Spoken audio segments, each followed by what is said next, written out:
Is another American international coming back to Major League Soccer? NISA returning to Michigan, and more stadium renderings to come. That and more on Wednesday's Morning Kickaround.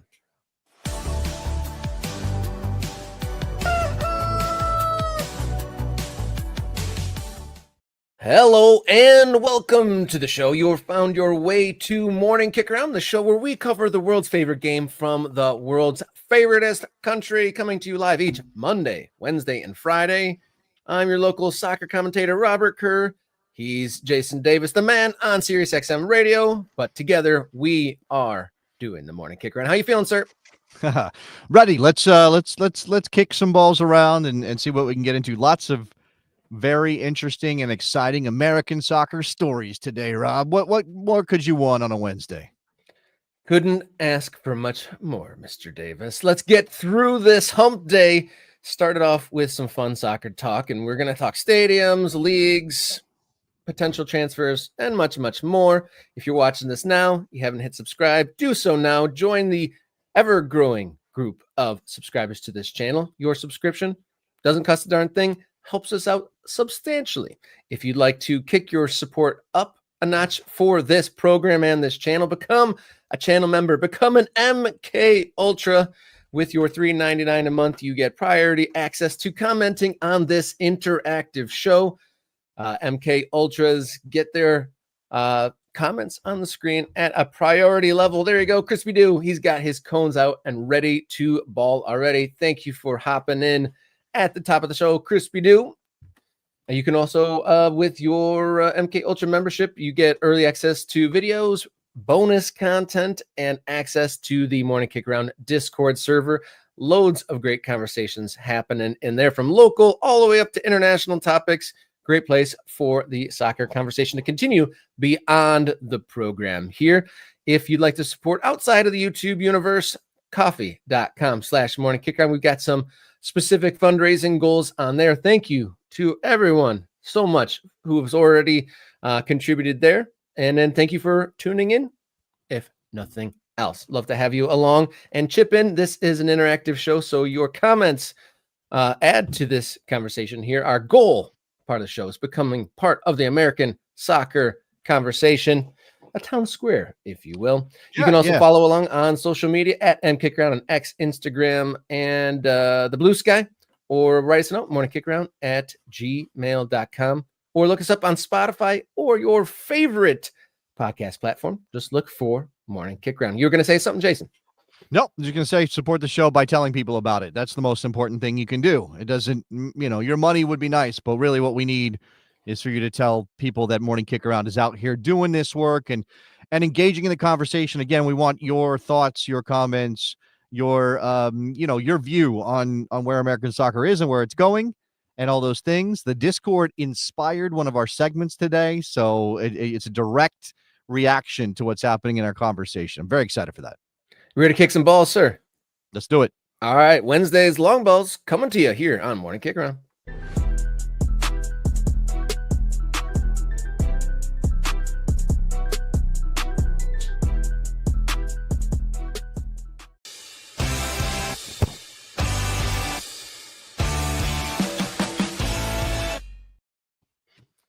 Long balls here on Morning Kickaround, leading the show off. I'm Robert. He's Jason. Top of the show, the secondary transfer window in Major League Soccer is slamming shut here shortly. And the hottest topic in this window, a U.S. international rumored to be in talks to join the Colorado Rapids. What do you make of this? Young Paxten Aaronson, talk of the town, perhaps coming to Colorado for a record deal for the club. Yeah, this is interesting news on a couple of different fronts. Obviously, Colorado just sold Georgi Mihailovic to Toronto FC, and everybody in Colorado was like, "Well, guess that's it. We're done. What else we got to be excited about? Our most important attacking player just got sold. What is this front office doing?" Et cetera, et cetera. Now it seems as though Georgi wanted out of Colorado, and this looks like the Georgi Mihailovic replacement. Now, there's a couple of things here. It does say a club record deal. I believe that the most Colorado has ever paid for a player is like $3.5 million. So we're not talking about an insane amount of money. Paxten Aaronson, when he left Philadelphia and went to Eintracht Frankfurt, I think that deal was just somewhere around $5 million or something like that. It wasn't a massive fee for him to leave either. So what is is Eintracht Frankfurt trying to make some money on him? Are they getting out of this? $4 million is actually the report, plus add-ons, which I don't know that he could have met because he hasn't played for Eintracht Frankfurt. He's mostly been out on loan. The other side of this is obviously 21-year-old player in Europe. What does it say about him and about the market for him if he's choosing to come to Major League Soccer? Now, it might not just be a professional thing. There could be some personal reasons he wants to come back to MLS. Maybe he just wants to be the man in a place like Colorado rather than be sort of a squad player, even if he gets into the first team at Eintracht Frankfurt at some point in the near future. Like, there's lots of things going on here. But I know American soccer fans, Rob, and I know some U.S. men's national team fans are going to panic over this. They're going to think, here's one of our bright young attacking players. Why on earth is he coming back to Major League Soccer? That right there, what represents an indictment of Paxten Aaronson if he makes that choice.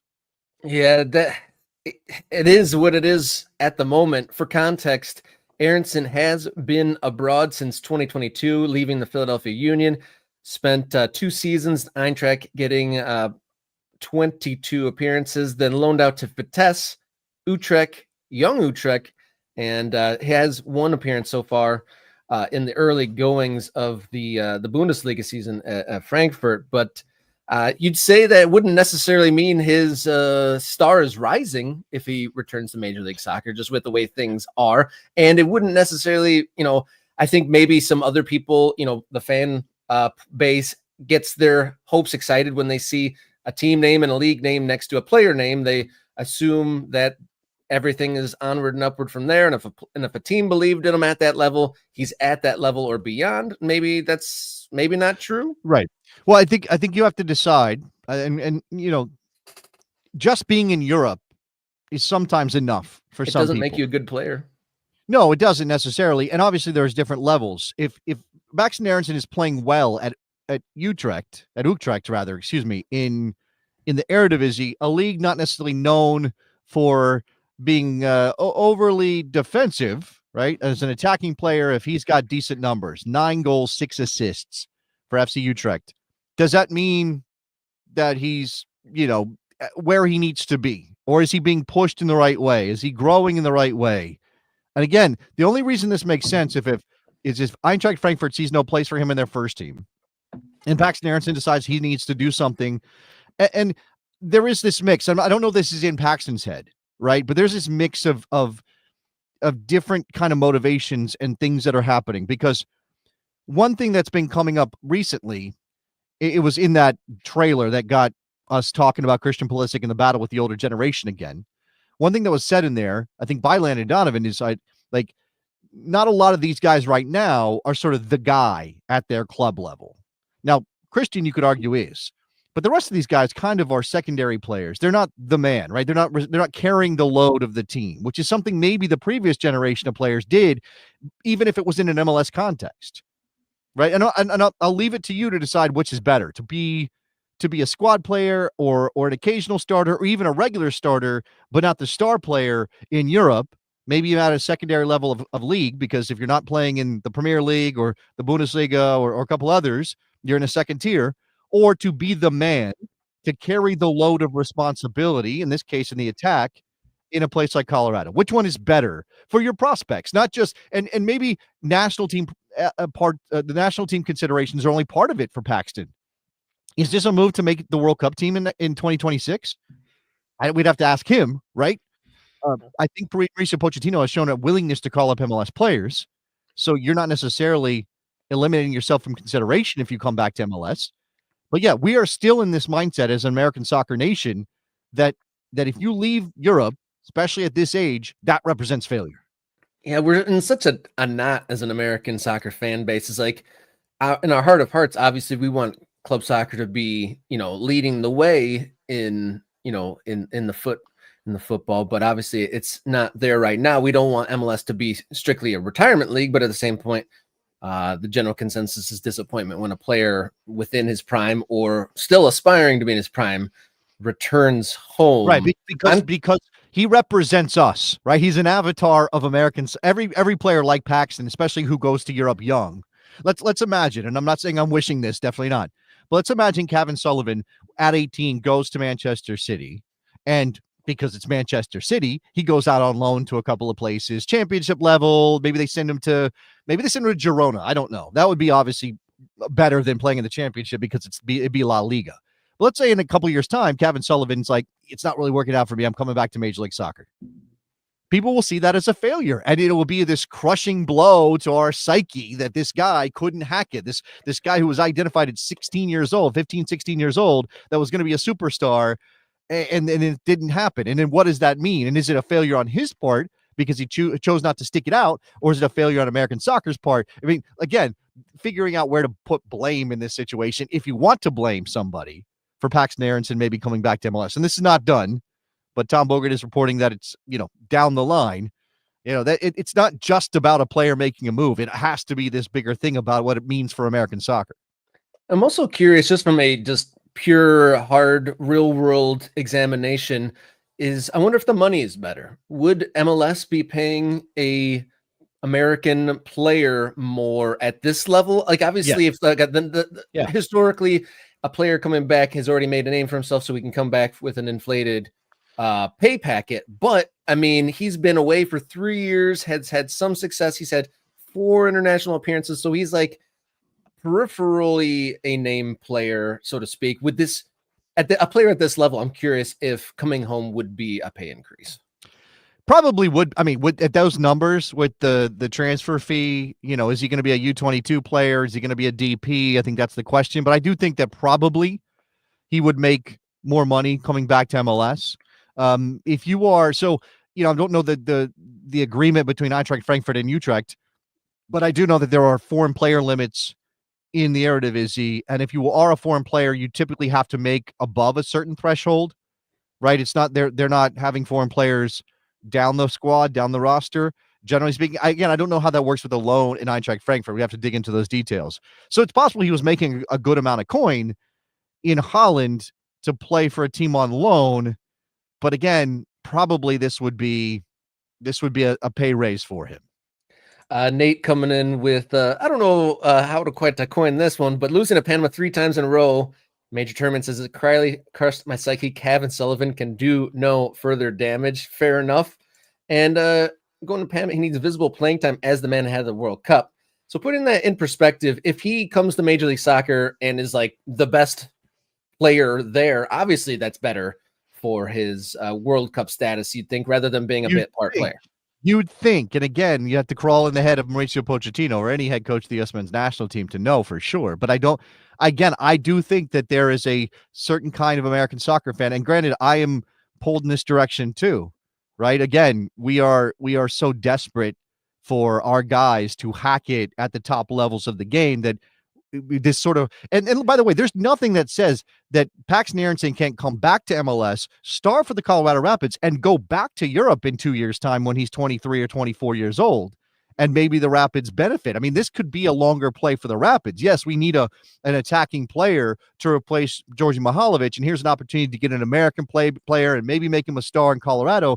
But hey, if it's $7 million, it might be different. But if we spend $4 million on Paxten Aaronson and sell him for $8 million in 2 years' time, they're making money. And MLS teams need to be thinking that way too, right? It can't just be we're just the end of the road for players. It can be a back and forth. This can be a stepping stone for Paxten Aaronson. It doesn't have to be the end of his time in Europe.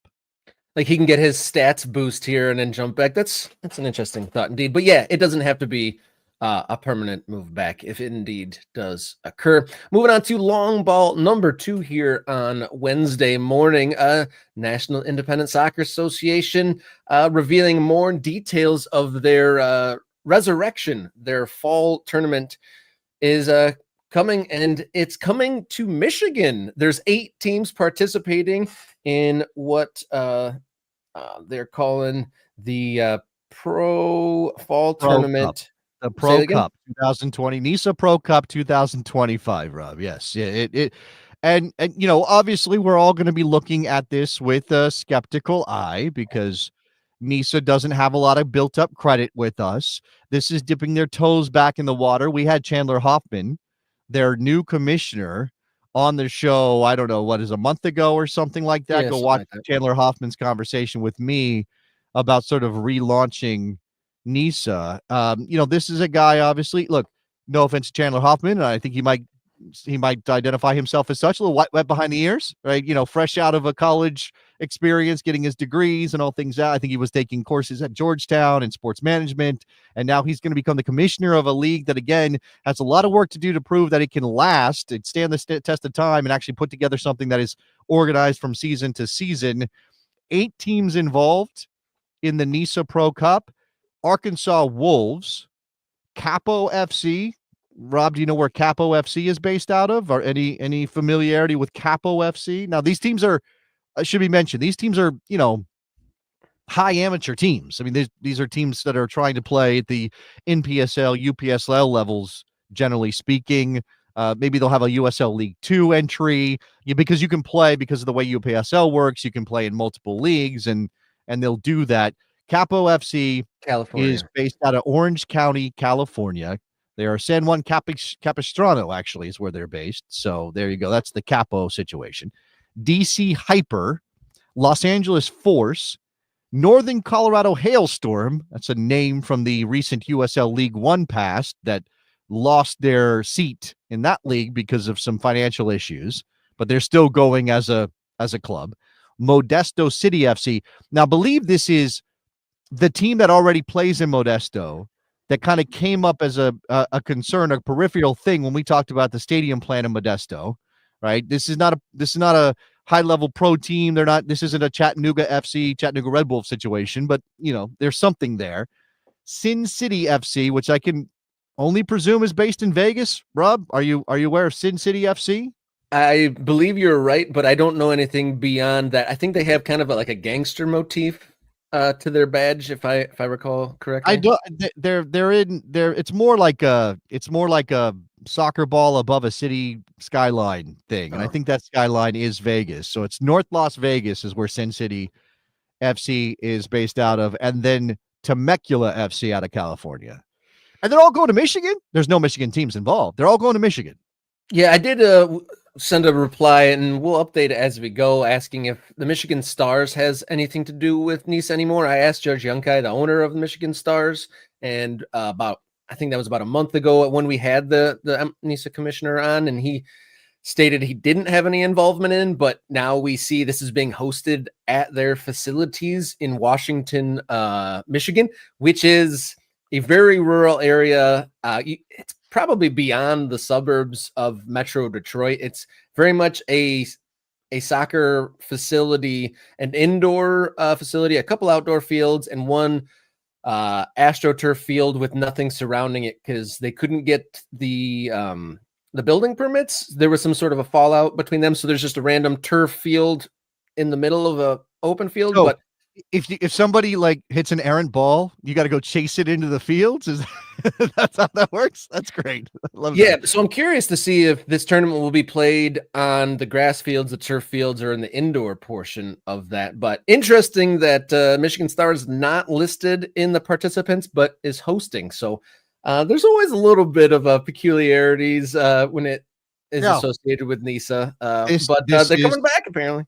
I mean, they're making an effort, right? And again, we are an all-comers kind of American soccer show. Like, we're not going to tell them they're wrong for trying to do this. Again, we can be skeptical that it's going to last because we have a record of problems for NISA in that regard.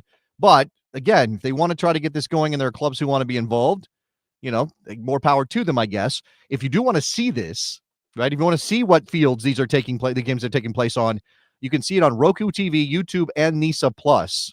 Whatever NISA, what's NISA Plus? Is that like a streaming service of some kind? We'll have to look into that. And these clubs are doing tryouts right now, right? A lot of these teams don't have their solidified rosters for this tournament. They're doing tryouts right now. The Wolves, Los Angeles Force, Temecula FC, Modesto planning to hold their tryouts within the next month. So there we go. There's your update on NISA. Yeah, this we'll see how that goes. But moving on to long ball number 3 here on Wednesday, a chocked full calendar full of American soccer. Tonight we have Leagues Cup, Jägermeister Cup, and the Women's CONCACAF Champions Cup. So a whole lot to parse through, and let's see what matchups kind of tickle the fancy there. Top of the list, Miami and Tigres. That's a compelling matchup, eh? Yeah, I mean, obviously, fresh off of a win into Miami with Lionel Messi starring again, and that back heel to Suarez and the goal of his own, and looking good off the injury. Orlando is a very good team. Don't overestimate Orlando's chances, or underestimate Orlando's chances to win this whole thing. You have the Sounders, who have been pretty hot, but lost to Minnesota on the weekend, and then the Galaxy, they're the team that got just skunked by Miami in the league. They're sort of the underdog if you're looking for one for Major League Soccer. I might check in on this, Rob. I mean, certainly that Inter Miami Tigres game is that's a marquee matchup in North American soccer with the names that play on both sides and the money that Tigres and Miami spend on their players. So, Rodrigo de Paul and Lionel Messi and Luis Suarez and Jordi Alba and Sergio Busquets up against Tigres, that's worth the price of admission. We were talking about transfers at the top of the show. Did you see Emi Martinez, maybe names swirling around Inter Miami's goalkeeper position? I had not seen that. Is that where Emi Martinez's career is now? I thought that's wild. I had no idea. Obviously, that could have been pure speculation because of the dismissal of Drake Callender earlier in the week. They traded Drake Callender to Charlotte, and Ustari's he was good when he was available.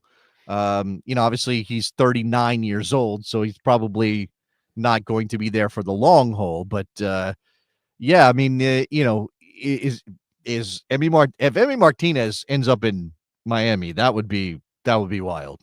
That's insane. Yeah, that would be truly insane. It would be the Argentine takeover would be nearly at complete level. I don't know if you could put that. That's more than just a dabbling in the Argentine talent pool. That is, we are making a Argentine club in Major League Soccer. Basically. At that point. What kind of chances does LA Galaxy have against Pachuca? Pachuca leading the way in Liga MX. LA Galaxy, as we know, not doing so well this year. No, that's a rough one. I think the Galaxy are probably significant underdogs against Pachuca. I did see Pam and ask, could MLS sweep? I mean, it's possible. I would make Miami, Orlando, and Seattle all favorites in their games. I mean, Toluca is the reigning champion of Liga MX. If my memory is doing me right, in the Clausura. Obviously, we're in the Apertura part of the new season for Mexico. Tigres obviously a powerhouse, so they could absolutely beat Miami. Again, Orlando at home or in America, even though Toluca, I imagine, will have some fans on hand. I don't know. Maybe that's a toss up, that one. I think Orlando can win, but that could be a toss up. And then Seattle against Puebla at home. I would shade it Seattle's way. But again, these are right. So Toluca Orlando City is actually taking place in Los Angeles and Carson, so that's not a significant advantage for Orlando. Again, this is one of the things about the Leagues Cup this year. Games in the United States, but not all games in the home stadium of the MLS team, depending on how the seating ended up happening. So Toluca will, I guess, have a perhaps an advantage in terms of the fans there. Seattle will play Puebla at Lumen Field, and I guess what we're doing is a double header in Los Angeles with that Toluca Orlando LA Galaxy Pachuca game. So yeah, it must 11:45 kickoff is pretty late. Yeah, it's not a guarantee by any stretch. In fact, my guess is something like 2-2. We get 2 MLS winners and 2 Mexican winners out of this round, which is what MLS would probably want, to be honest with you. I mean, that would be something spectacular for them. All right, what else do we have for matches tonight, Rob? We have a full slate of Jägermeister Cup action, and for those unfamiliar, Jägermeister Cup, it's essentially an open cup with just USL teams involved. So USL championship teams get to play USL 1 teams. They've kind of played a group phase, and it's getting to the kind of more the business end of the tournament here. We have one League One representative remaining. So Greenville Triumph is carrying the torch for League One because everybody else in this competition that's left is a USL championship side. So, and this Jägermeister Cup has gotten some excitement brewing in these divisions. Obviously, there's sort of this, is this kind of leading us into that era of Pro Rel for USL? I mean, it's got vibes of that. I mean, it's not the same thing, obviously, but it's got vibes of that. Obviously, the Jägermeister part of it is fun. You can just get drunk off this tournament if you want. I think didn't we have a couple rounds ago, Cano Smith, head coach of Rhode Island FC, wasn't he standing on top of their stadium when he got red carded in their last round? So, they've already had some memeable moments from this competition, and they take on Birmingham Legion. It's not the Birmingham Legion. It's such a hard thing when you do both. Birmingham. Yeah, you got to say Birmingham. I've been there. Anything with a borough in it is very hard on the American tongue. This is an interesting tournament. I do like that it's kind of growing the familiarity across the leagues, kind of have a little bit of a variety a lot of time, especially for the League One teams, with it being the smaller amount of participants this year. It switches it up from facing the same teams over and over and over again, and it's not just a league slog. And when we talked to the AV Alta gentleman, I think he was the president, he was saying how that was almost more localized than the League One play, because he was getting to play all the other California teams between the Open Cup and the Jägermeister Cup. They were able to have more local games there than in the standard League One schedule. And there's even some women's games on tonight. Shout out to local Teenage Phenom. Last night, Washington Spirit crushed their Mexican opponent. I think he was at least 7-0. But Teenage Phenom Chloe Ricketts, shout out, getting on the score sheet. Was that not a game against the team from El Salvador, Rob? Is that you might be Alianza? Alianza is not a Mexican side. Forgive me.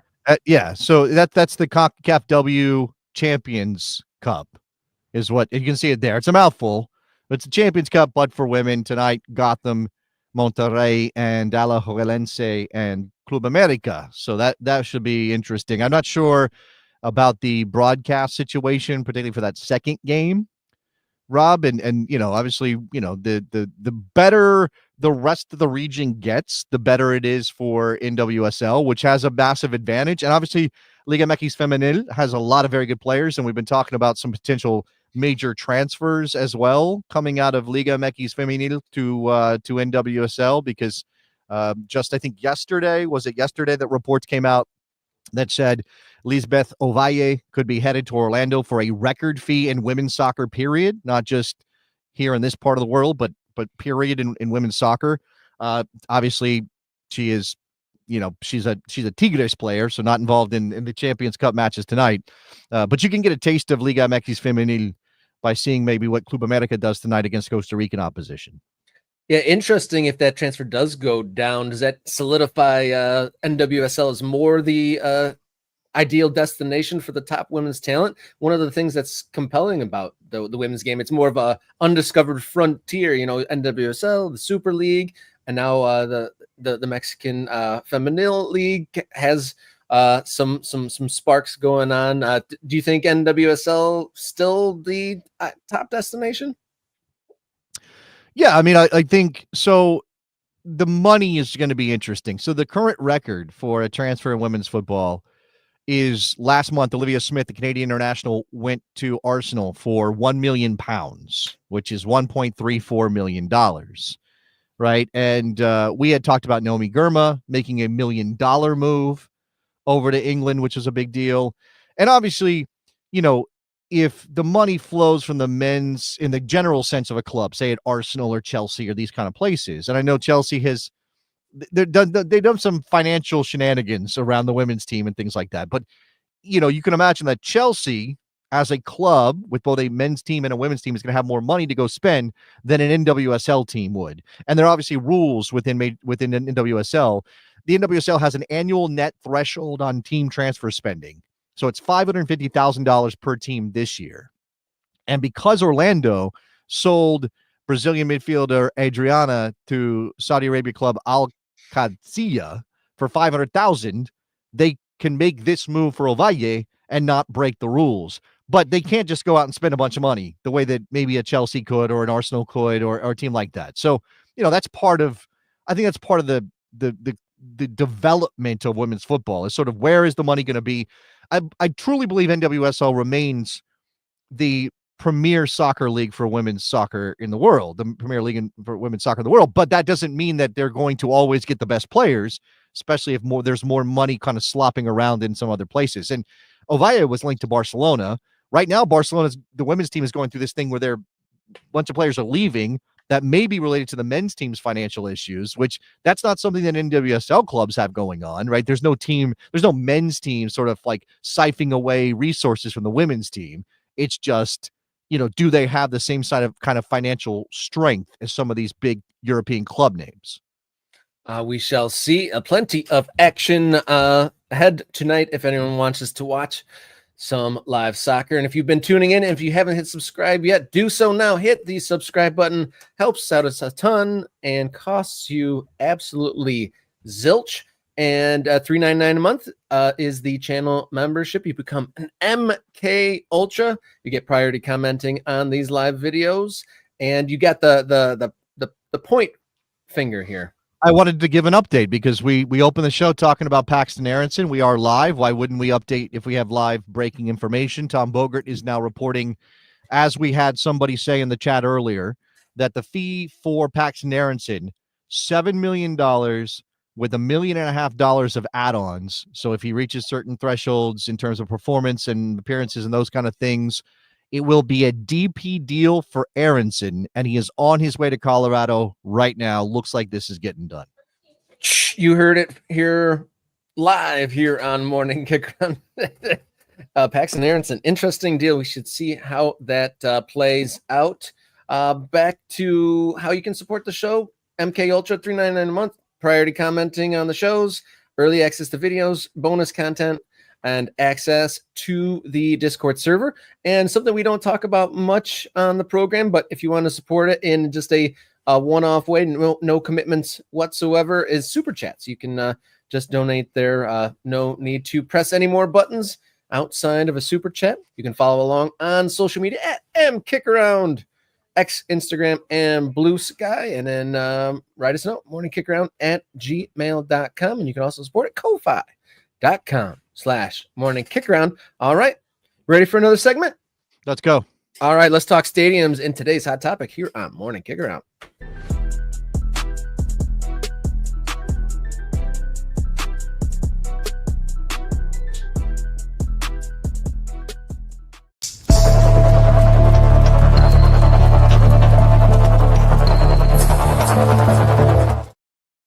All right, it's Stadium Watch on our hot topic here on Morning Kickaround. I think we need a new stinger there at the top for the stadiums. Yeah. Something like Stadium Watch, like Panda Watch in Anchorman. I don't know if you recall that. They had a whole segment for Panda Watch on that movie. But that aside, some interesting and some promising news coming out in the stadiums. It seems like every other day there's a new set of renderings or some update from across North America about soccer-specific stadiums. So let's start off probably with, how about the most exciting is Pittsburgh. Let's head over to Pittsburgh. What's going on over there, Jason? So they announced, the Riverhounds did, the intention of spending $125 to $150 million on expanding Highmark Stadium in Pittsburgh. You probably have seen the pictures, and probably what I should have done, because I have the renderings, and you know how excited I get about renderings, Rob? Renderings! Like, one of my favorite things in the world are renderings. But what we probably should do, and I imagine most of our fans being, most of our listeners being in the know on American soccer, know this stadium, know what it looks like, know where it's located, right there on the river, right across from the Pittsburgh skyline. But they want to expand it for reasons, which we can definitely get to, from 5,500 to 15,000. What? That's an interesting number, Rob. 15,000. That sounds like a choice. This is my favorite part of the renderings. So obviously you have the river right there. You are limited. You can't build into the river. So they have this horseshoe effect with the stands going all the way around. Now, in this rendering, which is one of the, this is one of those lower level renderings. Like, we're not getting individual people on their cell phones and with their kids and stuff, and we're just kind of working on basics here. But what I like about this is every seat is covered. Rob, every seat is covered here. You've got the Hound's name in the seats there. This looks great. This looks unique. This would be, not only is Highmark's already unique in American soccer, but you make it look like this, and it will feel like sort of a proper, I don't want to say lower division, because that's not really fair, because they're gonna go for USL Premier or USL Division 1, but it's gonna have its own character, which we definitely need a lot of in American soccer. Just by looking at that, I'm very impressed, and then fingers crossed that the seat coverings, the roof there becomes part of the final plan. I see some folks in the chat, hoping that what we see here is the reality of what actually happens. Construction and that whole process is a complicated issue, and I'm daydreaming though. If they ever need to expand beyond this huge expansion, it'd be kind of wild. Do you remember in the Russian World Cup how they needed to expand and they put that kind of like ghost stands peeking out of the side of the stadium? I was just thinking some sort of like crazy contraption where it's like over the river here. They just like built some super stand that's projected from over the road, over the river. There are also, it's good, worth pointing out from Ronald, there are railroad tracks involved here. It's at the river, it's the railroad tracks. It's, again, they are sort of limited in what their footprint can be. To Pam's point, fabulous rendering, but what actually gets built can be significantly different. That is 100% true. They are targeting a 2028 groundbreaking. So this is 2025. We are 3 years away from even starting the process of building this or expanding Highmark, which, with the way that USL is talking, they would likely have D1 up by then, or right around that era. 27, 28 I think is when they're targeting. We're a little thin on details, right? USL made the big media push. We're going to do this. We're going to have a first division. We're thinking about Pro Rel and all that. Okay, this says 2028 completion date from Ewan.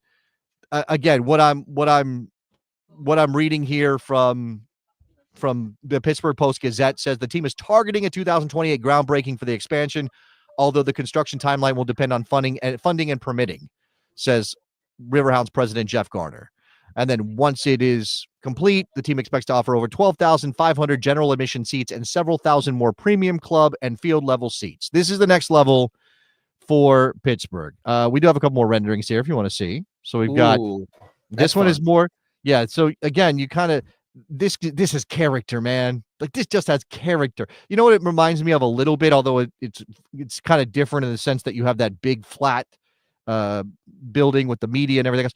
The Bombonera in Buenos Aires, La Bombonera for Boca Juniors has got that flat side. So there's like 3 sides of stands, and then you got that flat side. This one is more of a field level look that we get here. Again, sort of ghost figures on the field and that kind of thing. Craven Cottage, that's a good shout as well, right? Riverside stands, Riverside building, that kind of thing. Although, that looks like a corner. What is that in the corner over there? Is that just various like decks or bars or something like that? That could be the Pittsburgh Cottage over there, I guess. I mean, I think we just got, you got to be able to, I don't know. That's a good question. What exactly is that corner? But closing off that corner, helps a bit too, because it closes in that part of the stadium. It's obviously going to hold noise. You have an open end with the river view and all that stuff. So, this is very exciting stuff for the Pittsburgh Riverhounds. I'm hoping that we see, again, we see this look like the way they are rendering it. Although, again, I'm as skeptical as anybody that they're going to get exactly what they want. This, if you look on the riverside there underneath the scoreboard, Rob, that's really cool. You got kind of about people milling about there. I don't know if that's selling like standing room only kind of tickets there, sort of a walkway elevated above the field, that kind of stuff. I'm very into this, and I very much hope it happens.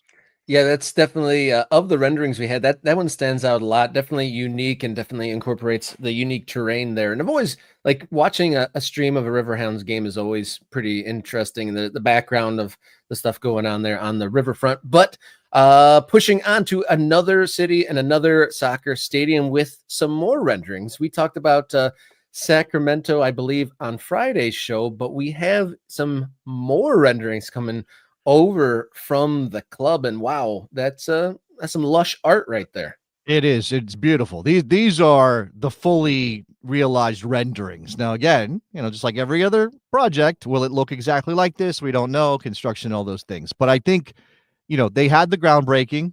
Maybe it's symbolic. There are still. We talked about this when we related this story, that there are some things with the tax district and all that stuff that they have to figure out. But they are intent on building this place.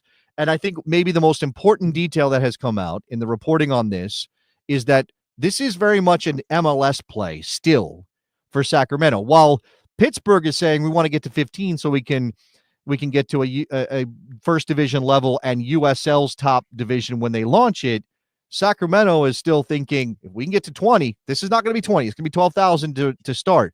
But if we have the ability to expand to 20, which they have included in their plans, then we still have a shot at MLS in the future. Now, there's no cover on this stadium, Rob. I mean, this is very much, it's beautiful. Concourse is beautiful. Entrances, obviously we get a little bit of the skyline. This is very cool. Like, this is looks like a proper venue for a soccer club, and Sacramento has kind of earned this. Certainly the fans have earned this in Sacramento. It is ultimately just, 4 stands around a field until they get to that point of, okay, we're going to build to 15, we're going to build to 20, because we know what our ambition is. Yeah, a lot of people in the chat saying that this kind of looks like an MLS play, but some of those renderings here kind of reminds me, except for the stage part at the end, kind of reminds me a little bit of Bridgeview and SeatGeek Stadium in suburban Chicago, especially that shot of the outside walking in. That's definitely how the arrival to SeatGeek Stadium looks. But the non-covered stands in California, that sounds like a couple sunburns waiting to happen. Obviously, they're probably used to that as it stands now. Yeah, and then we got Pam in there saying Columbus Crew 1999. It's better than that. It's better than that. It's definitely dressed up more than Crew that. Stadium was its own unique thing. This is better than Crew Stadium. Let's be fair. Now, you talked about the lack of a roof and sunburn. I have to bring this in because I think it is a talking point. Is if Major League Soccer flips their calendar, does USL intend to stay on the calendar that they're on, or will they have to follow suit? Now, again, there's lots of complications involved in that, and weather is a thing for everybody. Now, right now is too hot worse than too cold, or having to take breaks through parts of the winter, that kind of stuff. And we just, on Monday's show, we talked about the game that was postponed 3.5 hours in Kansas City because of heat. Now, that was poor scheduling, but there's still going to be hot places that you have to deal with, and everybody's getting hotter. The West is getting hotter from what I can read, and what I'm reading in terms of sort of climate change. So, maybe that is a concern. I don't know. I mean, you do have to worry about sun if you're going to play during the day. You just do. We got one in the chat saying Miami FC has renderings. We don't have that in the deck right now, so we'll have to dig into that. Like every day, there's a Stadium Watch is a segment we could do. But moving along, we do have another note, maybe not quite as positive, but interesting development in Bridgeport, Connecticut. There is a project in the planning. Ooh, that's I hadn't seen that yet. That is quite a cool badge there you put on the screen there, Jason. Yeah, but a major cleanup needed to build new Bridgeport soccer stadium, says a new report. And this project is intended for MLS Next Pro, I believe. Some beautiful renderings on screen. Looks like a beautiful facility. It seems wild that you'd build that for a league that I don't know how many people are quite sure what MLS Next Pro is all about. They're building a stadium in Grand Rapids, Michigan for this league. I believe the one in Cleveland is intended for that, and then now here in Connecticut. But the site that they're intending to build this has quite a history that they need to clean up first. Yeah, tell us what has been on this site in Bridgeport. What has been in that place? So there has been developments on this site since the 1880s, apparently. They intend to have the stadium and a hotel and 1,000 housing units here, what we see on screen. But from the assessment here, they're going to have to clean up the remains from an ironworks, a coal yard, graphophone company, a pie company, a textile company, a corset manufacturer, a marine engine facility, a paper box company, a printing operation, trucking business, some other different manufacturing, and then most recently, a Greyhound racing track. So it has a lot of ghosts lingering under the surface here that are going to have to be cleaned up. For anybody who doesn't know the geography of this part of the country, Bridgeport down on Long Island Sound, so bottom southern part of Connecticut. Hartford is an hour away to the north. Okay, so just so you have it, because we have Hartford Athletic playing in the USL Championship. So if you're like, oh, another team in Connecticut, where are they based? How far away are they? That kind of thing. I guess you're right, Rob. Like, we just don't have a grasp yet on what MLS Next Pro means as a pro independent club enterprise, right? Like, what is this? Is MLS Next Pro going to move on from being a development league for Major League Soccer? There are a couple of independent teams in the league now. They seem to be adding more. When we talk about League One and the growth of League One and how excited we are for that, one thing we say is that this is USL creating a very reasonable entry point to pro soccer based on the costs involved, right? You don't have to spend $500 million to get a pro soccer team off the ground. And if you're not in a major metropolitan market, it's great to be able to say, I want to join a league and I only have to put up a couple $1 million, get a couple people involved financially, and here we go. Obviously, stadiums are a thing, but MLS Next Pro is also an option right now at that same level.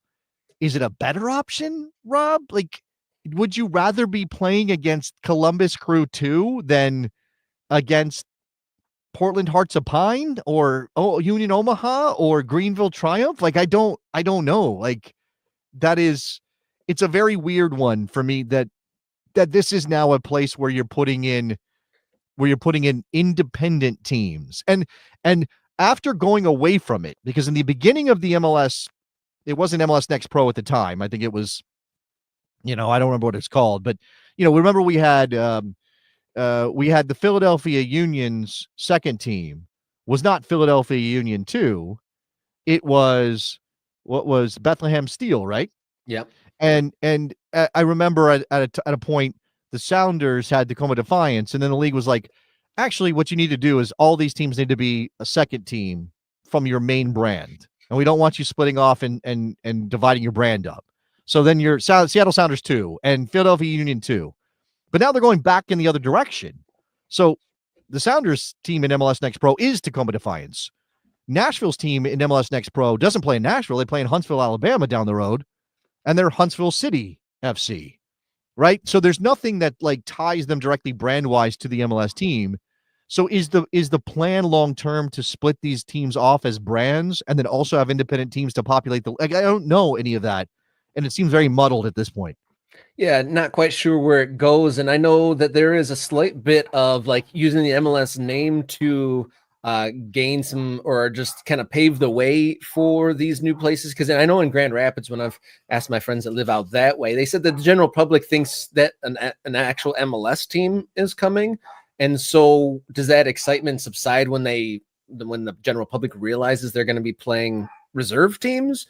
And then so maybe they get people to show up like, oh, we're going to go to MLS and it says Columbus Crew 2. Like, how much continued excitement can you get from that? And this is something we also need to dive into. Okay, so there are a couple of stories that I'm very intrigued by right now in sort of lower division American soccer. One of them involves USL and Des Moines. We talked briefly about a plan to bring USL to Des Moines, Iowa. That seems to be a little bit dead in the water. The owner of the rights there in Iowa is the same guy that owns Parma in Italy. He's also the scion of the Come and Go family, Rob. So that's a story we need to dive into because I'm seeing some discontent among Des Moinesians, people from Des Moines, about where that project is going because it hasn't moved forward. And I've been asked to cover this, and we need to dive into it. Out in San Francisco, there are some bad feelings about what's going on with MLS Next Pro because there's a team planned for San Francisco called Golden City Football Club that wants to play in Kezar Stadium, which is a historic venue in the city of San Francisco. I think it's probably the only stadium where you can properly play soccer in the city of San Francisco. And San Francisco City is a team that exists and has been around for a long time that plays in that building. They're in USL League 2 at this point, so they're playing amateur soccer. But there's this sense that MLS Next Pro is trying to bully USL and this pre-existing club, San Francisco City, out of that venue.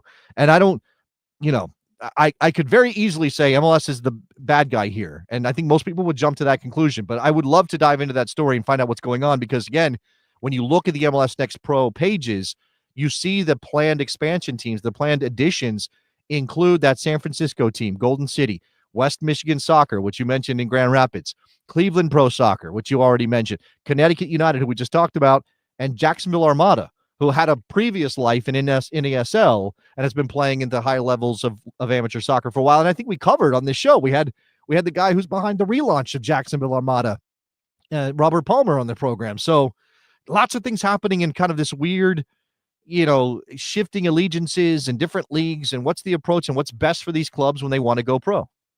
I think we can continue a lot of this conversation in our next segment, but exciting stuff in Pittsburgh and in Sacramento as well, and in some interesting developments in Bridgeport, Connecticut.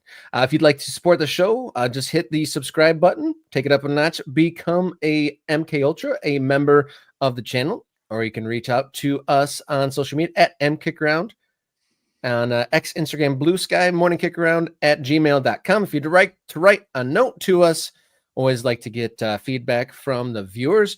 And then also, if you'd like to support outside of YouTube, Morning Kickaround is on coffee.com/Morning Kickaround. Let's continue our conversation here on Wednesday with our big question on Morning Kickaround.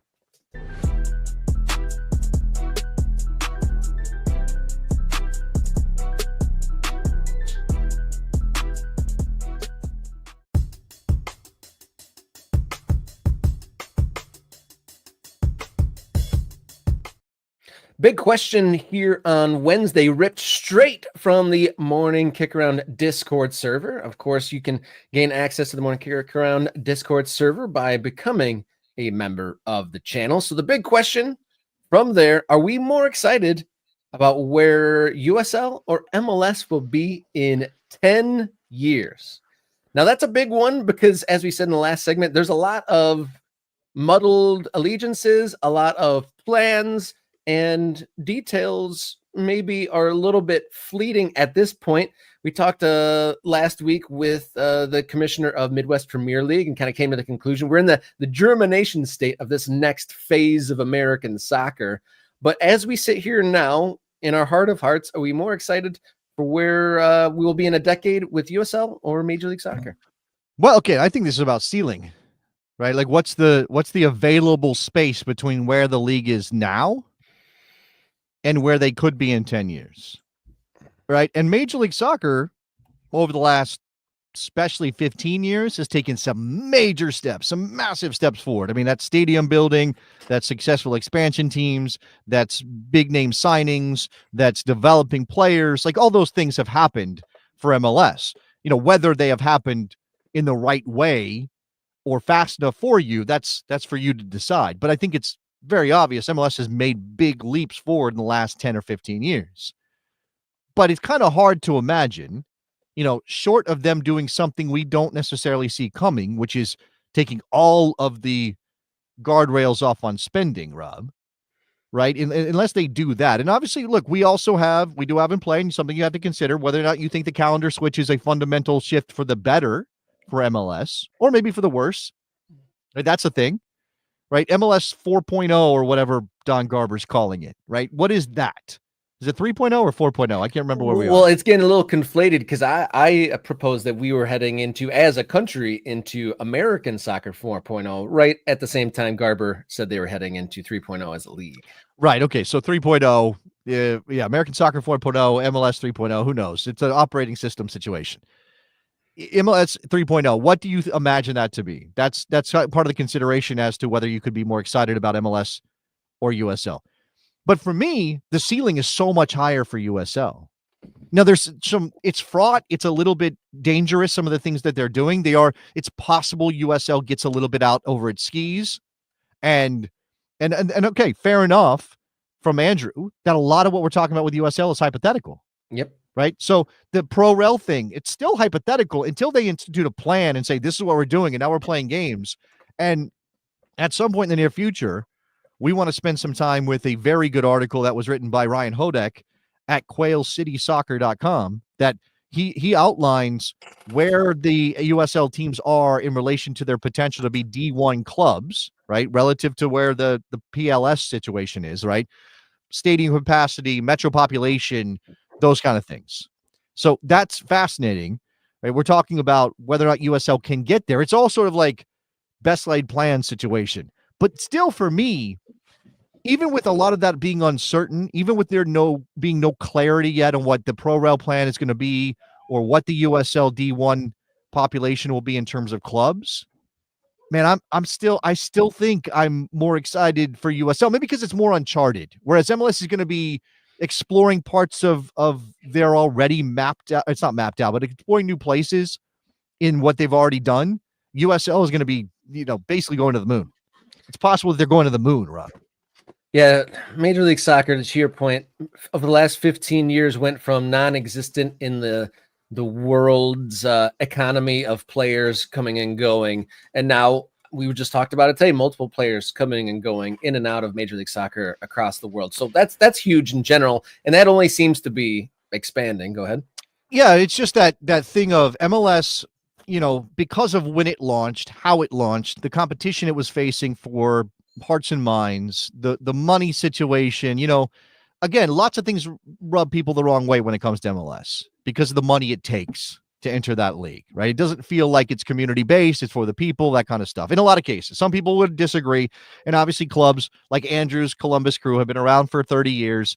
That's a different kind of vibe around that team. But people don't like that, right? But that's big markets, big stadiums, glitz and glamour, big names, all that stuff. What we as a soccer country really need to meet our potential, and we do need that. Don't get me wrong, we need that. But what we really need to meet our potential is what I talk about all the time, which is dotting the map, right? And MLS isn't going to dot the map too much more. Now, Sacramento hopes they get to 32 because they need at least one more spot, or at least a couple more spots for Sacramento to get in. But if we're talking about cities that are already on the outside looking in when it comes to MLS because that league is built out, that's where the growth potential is. Right? That's the second layer. And now again, D1, whatever you want to call it. I don't even care necessarily about that. I'm not in this for the fight between the leagues. And maybe you could argue that that's a thing, right? Everybody wants to say MLS should be scared of USL. Sure, you can make that argument, I guess, but I think MLS is fine in what it's already established. What I'm fascinated by is USL giving cities that are below the MLS threshold when it comes to metropolitan, population and stadium building, an opportunity to have high-level professional soccer in this country because we need that.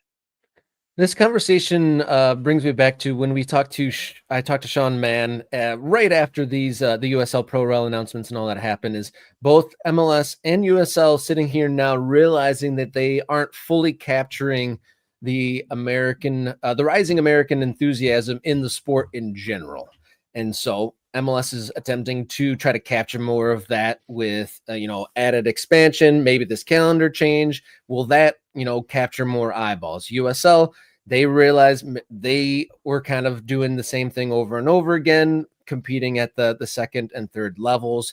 So they think that adding the Pro Rel and a top tier would get more eyeballs. So both are essentially trying to do the same thing, trying to capture more of the American soccer interest in the sport. Which one of theirs will be successful, we shall see. But there is a lot of hypothetical plans. I mean, the calendar change, I think, was first proposed by USL like 4 or 5 years ago. And then that shifted over to now Major League Soccer is more interested in that. So until something actually happens, we can't necessarily, this is a hard one to roadmap potentially. But so to answer the specific question, my opinion, if these hypothetical plans that are in now, USL to me is more exciting. If it is, there's 3 divisions. There's a roadmap for amateur teams to join the bottom of the table. There's teams earning their way up or down. And there is teams across the entirety of the United States all working for that same championship. Yeah. That is more exciting to me. But Yeah. Eventually, I'd love in 10 years if there was both combined. That would be really exciting. Of course. But And look, if the only universe in which that happens is one in which the USL makes a case as a business, as a league, as maybe a multiple divisions, that it would be better for MLS to be connected to them than not. Right now, that also is a world maybe where MLS buys USL, which we talked about as maybe that was already the positioning that USL was engaged in when they talked about doing these things. Now, if you want to wear a cynical hat, you could see it that way. Maybe it's just a play to position themselves to get bought out. There are some people who may not like that idea, who may not be on board with that. Now, if you want everything to be connected, MLS probably is going to have to own USL. They're probably going to have to gobble them up. But is that ultimately good for USL clubs and the communities that USL has created and the growth of those leagues at that level? Because MLS would maybe change their approach to that, even if they did connect a little bit and say, all right, well, we got ProRel. And would that end be worth, would that justify the means of the process? Like, is that what you want? MLS to be dominant atop a multi-tiered promotion relegation system in America? Because I just don't see any way for anybody else to organize it. U.S. Soccer doesn't have the power and really can't because of the laws. Yeah, I'm curious if what kind of business arrangement could be made outside of there just being an outright purchase and merger. Like, is there an alternative to that somehow out there in the ether? There probably is some creative way to allow clubs from USL or whatever you're calling it, from a second division to go up to whatever MLS is, right? At that point, I suppose there's a creative way to do it. You're just kind of making things up, right? You're just now, again, I'll go back to what Peter Wilt wrote in his manifesto that I talked about. Now that manifesto is 9 years old or whatever it is at this point. It's not new, and things have changed dramatically, and lots of the cities and things that he was talking about have already been populated by clubs, and things have changed in terms of the league landscape and all of that. But he said, you want this to happen?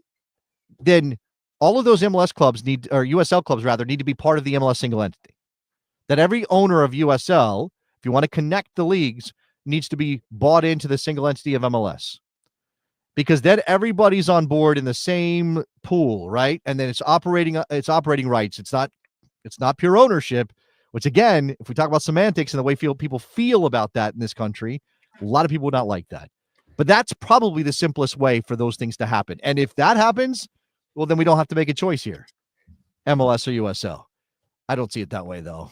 And again, maybe just because it's the newness factor for the cities that don't have teams or don't have stadiums. When we see Pittsburgh and what they're planning, when we see Sacramento and what they're planning, we see Boise and what they're planning, that gets me excited. What is there, like 40 to 50 USL teams as is right now? I mean, if Don Garber, he loves his expansion fees. If there's some sort of a deal where every single one of those USL teams has to pay like some sort of an expansion fee, that I could just see the dollar signs just like rolling in his eyeballs with the prospect. Yeah, but that's a barrier. That's a barrier to entry. So you're not going to add those teams one at a time. It doesn't make any sense to add them one at a time. It would have to be a complete and total purchase, or maybe give clubs the opportunity to break away if they don't want to be part of it. But why would MLS get into business or buy USL if those USL teams are paying I guess if you create a second division and you say, okay, your expansion fee is $5 million or $10 million or whatever, but I can't imagine a high barrier being good in that regard. No, unless but some way to make some money. Competition. Yeah, but okay. But again, at that point, I don't think MLS, maybe, but MLS at that point isn't going to be asking USL teams for the same expansion fees that San Diego is paying to get into MLS right now.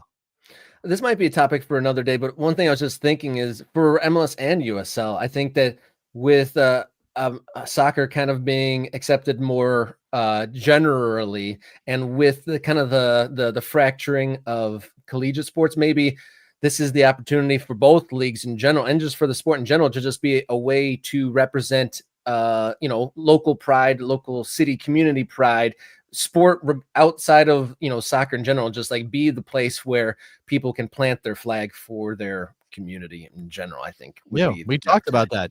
We did that's exactly what we talked about on the show recently, and when we talk about Portland and the Hearts of Pine, what is it that's made them successful? It's still early for them, right? Will Portland Hearts of Pine stand the test of time is a question. I'm not trying to say they won't. You have to allow for the possibility. But the reason they've been successful is because it connected with their community in a way that feels authentic, that feels real, that isn't about, some multi-billionaire coming in and wanting a plaything or using public dollars to build a stadium or whatever it is. Like that, those things are important. And so if the question is, does a place like Portland need to be connected to a higher level of soccer, have an opportunity to be promoted into a higher level when, very few teams every season will be able to do that. So it's always difficult. Do they need that opportunity for this to be legitimate for them? Or can Portland Hearts of Pine continue to exist for decades and decades to come where they are with nothing changing about their potential league? Thank you to the Discord server for providing us that question and got us talking onto this topic. Thank you so much. If you guys want to get in the mix of that conversation on the Morning Kickaround Discord server, there's threads on local soccer, USL, Major League Soccer, the national team, and just general topics. Become a channel member. $3.99 makes you an MK Ultra. You get priority commenting on these live shows. You get early access to bonus content. And like I said, Morning Kickaround Discord server access. If you just want to help the show without a cost in the world, just hit the subscribe button and it helps us out considerably. You can follow along on social media at mkickaround on X, Instagram, Blue Sky. And you can write us a note to our email. We would like to see those, morningkickaround@gmail.com. Thank you to everyone who sent that in. And if you'd like to support outside of YouTube, coffee.com/morningkickaround. All right, you got anything before we head out tonight? Lots of soccer on the TV tonight. Yep, I'm going to be checking out some Wednesday night soccer, and we'll have an opportunity to talk more about all these things and these great stories, and maybe San Francisco and Des Moines and whatever else is next, Friday and beyond. All right, see you Friday. And until then, everybody, enjoy your soccer.